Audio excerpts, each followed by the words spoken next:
She says she will fight this to the end. Brand new reaction from Amanda Knox. Her emotions raw after an Italian court again found her guilty of murdering her roommate Meredith Kircher.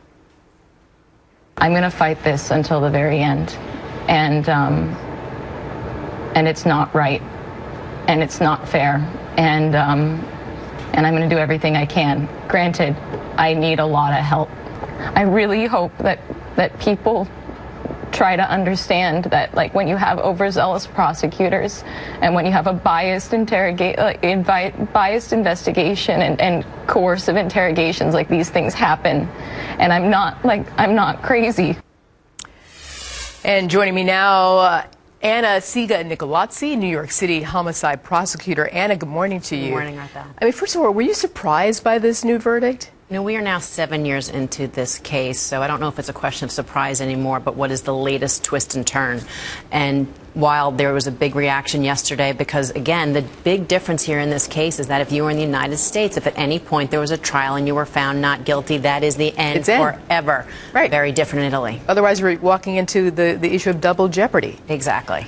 So how likely is it, though, that the State Department will allow Anna to be extradited? While it's going to be very difficult technically, the practicality of it is Amanda Knox is never going to go back to Italy. I really don't see in any shape or form, in any way, that would happen. Because first of all, now there's a new set of appeals. So if this conviction is confirmed in Italy, then they can make the decision if they will ask for her to be extradited. Once that happens, we have a lot of wrangling here in the United States if they will even consider that request, which I'm sure they will for diplomatic reasons. However, then they have to make a decision, because they can only extradite for something that you could be convicted or serve a sentence for here. And the big question that's going to be looked at is, just as you were saying, this double jeopardy question. She has now had 3 full trials, and the second she was found not guilty. And she's already served 4 years in prison in Italy.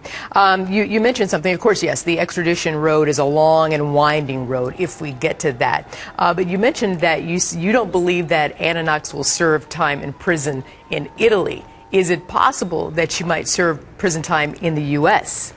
Possible. But again, now we're talking in the world of possibilities, not practicalities, because Italy could also ask the United States if they're not going to extradite, or they could just choose instead to go the course of, well, can she serve in your prisons? But I think then it's even more likely, and it'll be a faster answer for the U.S. saying no, because under our laws, she could never have been gone to trial this third time after she was found not guilty the second time around. I mean, look, it's according to the law. This is a decision made by a judge in Italy, and we'd like to think that there's no hidden agendas or ulterior motives involved when it comes to the law. But I mean, what do you think's behind this? They have a very different system in Italy. Their jury is actually made up of 6 citizens, but then you have 2 professional jurors, and by that I mean they're actual judges. So while they're supposed to all have the same vote, they actually end up guiding the proceedings. And again, we're not in Italy, so we're looking at it from the outside in, but there's always been a lot of talk about the prosecutors really having a lot more influence on the investigation and a lot more politics playing in. So while certainly being